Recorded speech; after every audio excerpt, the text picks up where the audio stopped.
qui ont de meilleures stats, bien sûr, parce que aussi le marketing est meilleur. Enfin, de toute façon, tout est lié. Donc, si mon copywriting est meilleur, si mes scripts sont meilleurs, si mon marketing est meilleur, bah, ma vente sera meilleure. Donc, ça, je pense que c'est ce qui m'a le plus parlé. Janvier, on fait notre meilleur chiffre d'affaires, je crois, depuis 1 an. Donc, ça m'a donné plus de pouvoir dans le scaling, dans ma maîtrise de mes stats.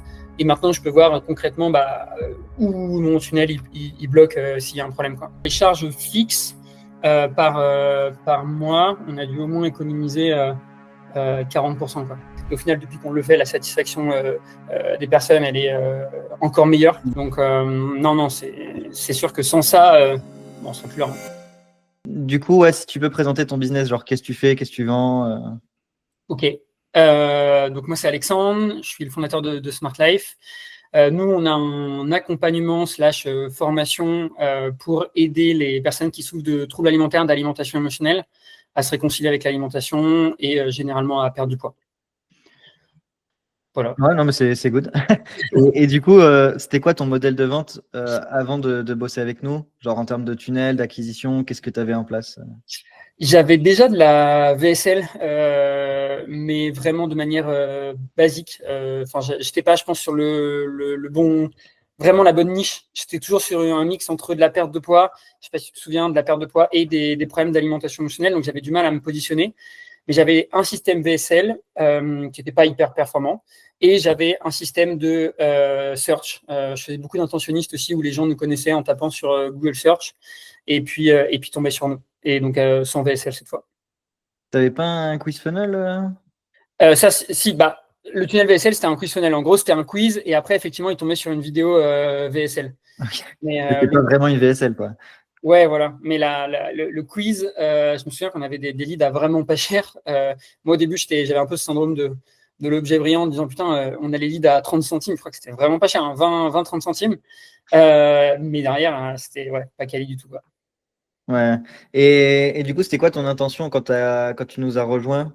Genre, c'était quoi, ouais, le gros truc que tu voulais mettre en place ou qui t'a attiré Ouais, moi, ce qui m'attirait, je pense, c'était surtout le fait d'avoir quelque chose de prédictible, plus stable, plus prédictible, ce qui était un problème pour nous. Et moins travailler aussi. Je pense que c'était un sujet parce que je travaillais énormément. Bon, je travaille encore beaucoup et je suis en train de m'améliorer là-dessus, mais je travaille déjà moins, j'arrive plus à couper. J'ai mes week-ends, ce qui n'était pas le cas avant. Et donc, ouais, je pense que ce qui m'a attiré, c'est vraiment un système prédictible où je travaille moins et qui peut être scalable parce qu'en fait, aujourd'hui, j'étais bloqué depuis 1 an et demi ou 2 ans en termes de chiffre d'affaires, d'évolution. Et donc, psychologiquement, quand tu stagnes depuis aussi longtemps, c'est pas facile, quoi. Et il y a une raison qui a fait que tu nous as choisi nous et genre pas un business coach que tu as vu ou quoi Bon, je pense que c'est parce que tu t'avais déjà rencontré en vrai avant dans un mastermind, donc ça m'a donné confiance. Et je pense que ce qui m'a aussi attiré, c'est le fait que vous l'aviez vous déjà aussi en place, c'est-à-dire que vous aviez déjà un business à côté qui tournait avec ce modèle. Et donc, je savais que c'était pas un espèce de Ponzi de coach qui vend à des coachs quelque chose et en fait il leur explique comment il leur vend, quoi. C'était pas du tout le cas. Donc non, je pense que c'est pour ça que je vous ai choisi. Et aussi le fait que vous étiez assez simple, je trouve, que ce soit toi ou Joseph, accessible, quoi. C'est-à-dire pas bling bling, voilà, pas la Lambo, pas ces trucs-là. Je vais cacher la Rolex là. On se reconnaît vite, tu vois, dans vous, quoi. Donc voilà, et comme on s'entendait bien, je me suis dit, écoute, vas-y, je vais y aller. Ok, nice. En termes de pricing, tu vendais à combien avant? Et c'est un truc qu'on a pas mal bossé où on t'a dit d'augmenter les prix. Mais si tu peux partager un peu l'évolution. Je crois que quand je t'ai connu au tout début, je devais vendre à 797 ou 997. C'était même moins, je crois. Au tout début, je venais de passer sur ces prix-là, mais avant, j'étais à 99 € par mois, donc c'était vraiment très, très faible. C'était des marges ridicules. Et donc, on a augmenté et on a encore cette volonté d'augmenter. On sait qu'on va continuer à le faire parce qu'on peut le faire. On a vraiment un service, honnêtement, qui est hyper qualitatif et j'avais cette peur de me dire je vais pas réussir à vendre. Donc déjà, on a pas mal augmenté et je pense qu'on va continuer à le faire effectivement sur vos recommandations. Là, tu vends à combien aujourd'hui, à l'instant T? Là, on vend à 1497, mais on va passer à 2000, enfin à 1997. Ouais. Mais je crois que c'était 700 ou 697, un truc comme ça que tu vendais. Et juste le fait de passer à 1000, déjà, tu étais en panique. Ouais, je me disais que j'allais moins convertir. Ouais, je me disais que j'allais moins convertir. Je pense que c'est parce que ça fait peur, mais aussi en fait, le truc, c'est que mon business model était pas bon. Du coup, j'étais dans une situation où on perdait de l'argent. Et du coup, j'avais aussi ce stress, tu vois, je pense si j'augmente et que je vends pas, c'est déjà la merde. Donc, je sais pas comment je vais faire, sachant que j'avais des salariés, enfin, que j'ai des salariés et tout, et c'était compliqué, quoi. Ouais. Et in fine, au final, est-ce que tu as vu un changement du taux de conversion et... Non, en réalité, absolument pas. C'est exactement la même chose que tu vends à 99 euros par mois ou plus cher. Même à l'époque, je me souviens, je crois qu'il y a même un moment où on était à 79. Il y avait même des gens qui nous disaient que c'était trop cher, quoi. Donc, je pense que c'était pas les bonnes personnes, effectivement, qu'on peut aider. Et je pense que ça donne une vraie aussi image de quelque chose qui est sérieux pour le programme. En vrai, tu es plus légitime en termes de valeur perçue et naturellement, tu as plus de résultats clients juste parce qu'ils ont dépensé plus. C'est Toi, tu es clair, plus rentable, tu as besoin de moins de volume, tu peux déployer plus de choses en termes de livraison, d'acquisition, de conversion. c'est clair. Du coup, tu as mis le tunnel en place et avant, sur ton ancien système, tu pouvais scaler un peu tes ads, etc. Ou c'était comment? Tu étais plafonné avec ton quiz et ton search? Non, non, non, enfin, c'était ridicule. Je crois que j'étais bloqué depuis des mois à 3000 euros de pub par mois. Donc, tu vois, j'étais bloqué, j'arrivais pas à aller au-dessus, mais aussi parce que je maîtrisais pas mes stats. Tu vois, je pense que ce que m'a apporté mes stats et de la rigueur, le fait de mettre Airos aussi, ça m'a permis vraiment de voir d'où viennent les gens et en fait d'avoir aussi une approche scientifique parce que j'avais pas ce truc de on prend chaque partie du tunnel et en fait on le découpe et on regarde exactement d'où vient le problème. Et à chaque fois, on essaye de faire un peu mieux, de dire, OK, bah là, on voit qu'il y a un problème, comment je peux améliorer ça? En fait, avant, soit je changeais tout, tu vois, je me disais, bah, en fait, je sais pas d'où ça vient, donc je change tout, et en fait, tu perds, bah, à chaque fois, tu recommences à zéro, en fait, donc c'est un enfer. Ouais, non, mais c'est. En plus, je vois tellement l'erreur. Genre, les gens, ils pilotent n'importe comment. Ah, bah, c'est ce que je Enfin, faisais. tu pilotes même pas. Au final, tu es en réaction, mais t'es pas en pilotage. Ouais, exactement. Et puis, enfin, même le fait de pas avoir, Aeros, tu sais pas vraiment d'où viennent les gens, donc tu pilotes un peu, tu vois, au hasard, quelle pub, tu sais pas enfin, quelle créative marche, vraiment, c'est super dur. Là, ça a quand même changé. Je trouve que ça m'a donné plus de pouvoir dans le scaling, dans ma maîtrise de mes stats. Et maintenant, je peux voir concrètement bah, où mon tunnel il bloque s'il y a un problème, quoi. Ouais. Et juste pour qu'on ait une idée, là, ton plus gros mois en termes d'ad spend comparé à 3000 euros avant, genre là, c'est quoi le plus gros budget que tu as dépensé Ça en doit un être mois? 30, ouais, 30 000. Ouais, Ouais, 10 sur la semaine. ouais. Et du coup, en termes d'expérience de bosser avec nous, que ce soit Joseph ou moi, c'est quoi vraiment ouais, peut-être les un ou deux trucs, tu vois, que tu as vraiment préféré? Là, on a déjà parlé des stats, tu vois. Est-ce qu'il y a un point dans la livraison ou dans le fait de t'accompagner où tu as vraiment dit, OK, ça c'est stylé, je l'aurais peut-être pas trouvé ailleurs? Ouais, la proximité avec vous. Je pense que honnêtement, à chaque moment que vous avez été joignable, que ce soit sur des one-one, en groupe ou même sur le Slack, je ne sais pas s'il y a autant de proximité généralement quand on achète une formation ou un programme avec les mecs qui le font, parce que généralement, tu as des CSM ou des coachs entre et c'est pas vraiment eux, quoi. Donc je pense que la proximité c'était quelque chose voilà que moi j'ai beaucoup aimé avec vous parce qu'on avait une réponse vite, c'était réactif, on avait un feedback aussi concret, c'est-à-dire que on voyait que vous preniez le temps de regarder vraiment ce qu'on faisait, tu vois. Je sais qu'il y a des looms où on m'explique à chaque fois bah, tout ce qui va pas dans mon tunnel, tout ce qui va pas dans mon script, voilà, vous preniez le temps de même m'aider sur certaines parties, voire quitte à les faire sur certains passages, quoi. Donc ça c'est cool. Le fait vraiment d'avoir des gens dispo qui se préoccupent et qui te disent pas bah tiens on va regarder cette vidéo et après tu te débrouilles, quoi. Ouais, non, c'est clair.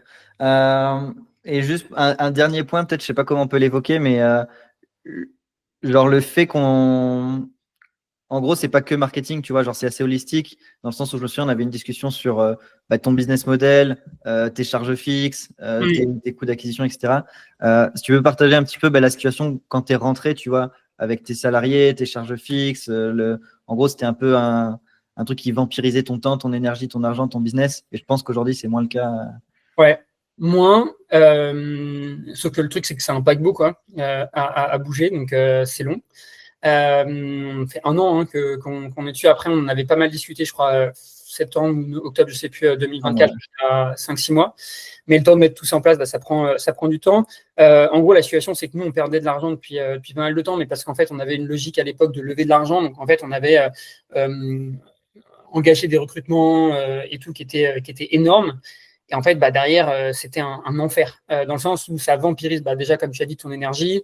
C'est dur de gérer des salariés, surtout en France, où ça coûte très cher. Ça coûte très cher et donc, c'est pas si facile que ça en plus à gérer.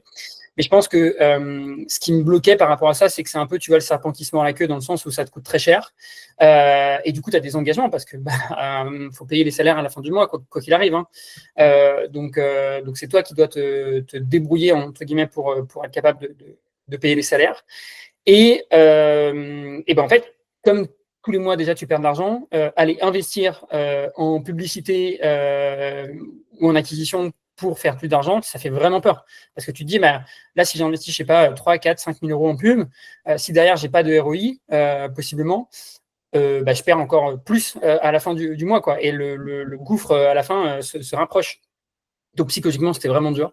Ce truc-là. Et donc, j'avais vraiment peur d'investir. J'étais vraiment bloqué, quoi. Et puis, ça revient à ce que je disais tout à l'heure sur la peur d'augmenter les prix parce que du coup, je me disais, mais imagine, on ne vend plus, comment je fais, moi donc voilà. Et donc, on a changé le modèle. On a augmenté les prix. On est passé sur un modèle hybride entre formation et accompagnement. Aussi, ça, on en avait parlé grâce à toi. Et au final, depuis qu'on le fait, la satisfaction des personnes, elle est encore meilleure. Franchement, on est trop contents. Ça nous a aidé sur plein d'aspects.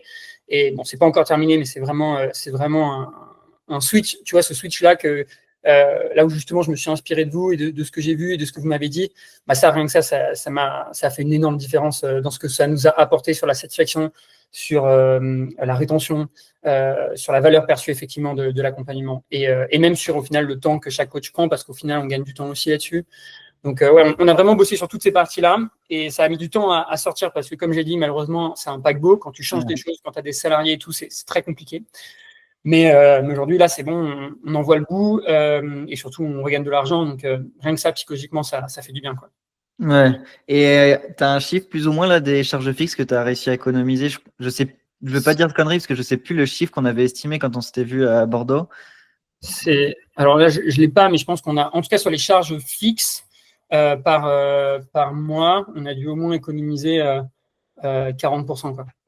Ouais, je pense. 40% fixe. Ouais. Donc, c'est assez énorme, 40% de charge fixe. En fait, c'est ta marge, quoi, limite, que tu vas, enfin, même plus que ta marge, que tu vas aller économiser. Donc, non, c'est sûr que sans ça, on serait plus là, hein, probablement. J'avoue, tu serais boulanger à Super U. Non, je pense que je me serais débrouillé et que j'aurais pu parce que du coup, je sais que j'ai des demandes, ça fait 8 ans que je suis là, mais en fait, je serais retourné en mode freelance plus que chef d'entreprise, tu vois. Et c'est pas ce que je voulais. Je voulais pas retourner dans un truc où je vends mon temps, tu vois. Je voulais vraiment retourner dans un truc où on touche le plus de gens possible et je suis pas esclave non plus de mon business et de mon temps. D'ailleurs, pour la petite anecdote, je pense que c'est ce qui m'a le plus parlé. Janvier, on fait notre meilleur chiffre d'affaires, je crois, depuis 1 an. Donc là, le mois juste d'avant. Et c'est là où je suis parti 10 jours en vacances, donc où j'ai le moins bossé depuis 2 ans et demi, parce qu'il n'était pas arrivé depuis 2 ans et demi. Comme quoi, tu vois, le fait aussi d'avoir automatisé pas mal de choses, ça m'a pas mal aidé. Et ça, c'est quoi? C'est l'automatisation de quoi? De l'équipe de vente, le fait d'avoir un tunnel evergreen, mais ça, tu avais déjà en soi un tunnel qui tournait plus ou moins tout seul? Ouais, je pense que c'est l'équipe de vente, le tunnel qui est quand même plus prédictible en fait. Je suis plus rassuré, tu vois, via un tunnel qui l'équipe de vente aussi qui est mieux formée, qui ont de meilleures stats, bien sûr, parce que aussi le marketing est meilleur. Enfin, de toute façon, tout est lié. Donc, si mon copywriting est meilleur, si mes scripts sont meilleurs, si mon marketing est meilleur, ma vente sera meilleure. Donc, tout ça, c'est des choses qu'on a revues aussi dans le programme. Et aussi la structuration, le fait d'avoir un head coach qu'on n'avait pas à l'époque. Ça m'a pas mal aidé depuis cet été, d'avoir quelqu'un vraiment en bras droit qui gère en fait tout le reste, tout ce qui n'est pas marketing et vente. Moi, ça me permet de me concentrer sur quoi je dois me concentrer justement. Ouais, il y a toujours le dilemme, très rapidement, mais tu sais, entre structuration et croissance. Genre, il y en a souvent qui sont très pro pour l'un ou pour l'autre, mais en vrai, c'est toujours les deux. Genre, tu peux pas croître si t'es pas structuré, et si tu fais que de la structuration, bah, ça sert à rien, tu vois, et tu te branles la nouille. Et en fait, c'est les deux, tu vois. Faut que tu aies un bon tunnel, un bon marketing, mais il faut que tu saches où mettre les gens, comment les recruter, comment les placer, etc., quoi, et les manager. Ouais. Et ça, c'est dur aussi, hein. Enfin, pour en avoir parlé, moi, je suis Ouais. un mec assez gentil. Je suis un mec assez gentil et des fois, tu vois, j'étais pas assez, ouais, pas vouloir faire mal aux gens, mais bon, on est quand même là, tu vois, pour avoir une entreprise qui fonctionne, surtout quand tu gagnes pas d'argent. Donc, enfin, il faut mettre en place de la structure. Mais ouais, je pense que là aussi, ça m'a permis Après, je me suis aussi coaché sur cette partie-là, sur le côté, mais ça m'a permis de savoir beaucoup plus ce que je voulais vis-à-vis de mes équipes, en fait. Merci Mehmet, non? Ouais. Dernière question, en tout cas, merci pour ton temps. Euh, un peu basique, mais qu'est-ce que tu dirais, tu vois, à quelqu'un qui regarde de l'extérieur et qui se dit, bah, est-ce que c'est le bon endroit où aller ou pas, tu vois? Est-ce que selon toi, il y a des gens pour qui c'est pas fait, à qui ça s'adresse pas, et tu dis, bah, clairement, n'y allez pas parce que c'est pas ça que vous allez trouver. Et à l'inverse, allez-y parce que si vous cherchez X, Y, Z, c'est exactement ce que vous allez avoir, quoi. Ouais. Euh, Je pense que si les gens cherchent vraiment à scaler un peu comme des cochons, vous allez être les bonnes personnes, c'est-à-dire que vous êtes quand même assez axé performance. Voilà, et bon, on parle de mindset, on parle de choses comme ça, mais c'est vraiment, on est là pour avoir de la performance. Je me retrouve aussi un peu là-dedans, donc voilà, je suis pas trop fleur bleue, tu sais, je suis pas trop spirituel, je suis vraiment pas trop mindset, tu vois, c'est vraiment, on est là, on applique quoi, et l'opérationnel. Je pense que c'est vraiment ce truc-là. On est là pour appliquer, aller vite. Ça, j'ai beaucoup aimé. Évidemment, il faut faire du chiffre. Enfin, si aujourd'hui, tu n'as pas un service qui fonctionne ou un truc qui tourne déjà, qui est prouvé et qui n'était pas capable de scaler, bah, ça ne va pas servir à grand-chose. Tu vas pouvoir Ouais, faire on n'en veut pas de façon. voilà, tu travailleras pas avec eux. Non, non, je dirais que c'est surtout ça. Donc, quand même avoir un minimum de chiffre d'affaires et après vouloir vraiment croître et aussi ouais, vouloir le faire, quoi. Je pense que c'est important. C'est-à-dire que bah, en fonction du business que la personne a, euh, si elle veut faire du 100 000 euros plus par mois, bah, il va falloir faire le travail en face, quoi. Si elle veut juste rester freelance et faire beaucoup d'argent et rester seule, ce sera probablement pas ta formation, enfin ton programme qu'elle va venir prendre. Là, l'idée, c'est généralement, je suppose, que vous allez chercher des gens qui veulent avancer, vraiment construire une équipe, vraiment Ouais, c'est ça. de gros aussi, quoi. Ouais. Donc voilà, je dirais ça et puis des gens sympas, quoi. Tout le monde est sympa, donc si vous êtes sympa, je vous conseille vraiment le programme. Les gens, honnêtement, sont plutôt cool dedans. Il y a une bonne, enfin, en tout cas, les gens avec qui enfin, j'ai discuté, c'est tous des gens en fait plus ou moins comme nous, enfin comme moi. Mhm. Donc en fait, tu te reconnais vite. C'est pas des gens qui sont inaccessibles, inatteignables, qui voilà, c'est des gens qui vont pouvoir échanger sur leurs problèmes et ça, c'est plutôt cool. Top. Et juste sans parler de chiffres, si tu es OK de parler de l'évolution plutôt, en mode quand tu as commencé et maintenant, plus ou moins, si tu as en tête le multiple que tu as pu faire sur ton chiffre d'affaires, plus ou moins. Ouais, bah, comme j'ai dit, en fait, le paquebot, il a mis du temps à bouger. Donc, en fait, on n'a pas pu aller aussi vite que ce qu'on aurait aimé sur le scaling à cause justement des choix qu'on avait. Et en fait, ça nous obligeait à nous ralentir. Mais je peux donner un exemple. Je pense qu'on a dû faire, on doit être un peu plus à de 30%, je pense, de chiffre d'affaires mensuel par rapport à il y a un an. Mais en termes de marge, on a aussi énormément gagné, quoi. On perd de l'argent, on perdait 10-20% par mois par rapport au chiffre d'affaires, à maintenant ouais, avoir 20%, je pense, de marge. Et encore, c'est pas terminé. Il faudrait, enfin, 10-20%, il faudrait qu'on aille chercher les 30%, c'est l'objectif. Mais en tout cas, on est sur la voie pour le faire. Et là, c'est juste une question de temps avant que les décisions qu'on a prises nous permettent d'y avoir accès. Donc, quand tu mets tout bout à bout, on gagne peut-être 40% de marge. Enfin, on va gagner 40% de marge et 30% là de CA mensuel par mois. Donc, c'est vraiment super. Et, euh, et surtout, je me sens armé pour aller chercher beaucoup plus que 30%, tu vois. C'est-à-dire que bah, là, maintenant, on a juste normalement appuyé sur un bouton et évidemment boucher les trous. Il y a des problèmes, mais voilà, sur le papier, on peut vite augmenter plus que ça, quoi.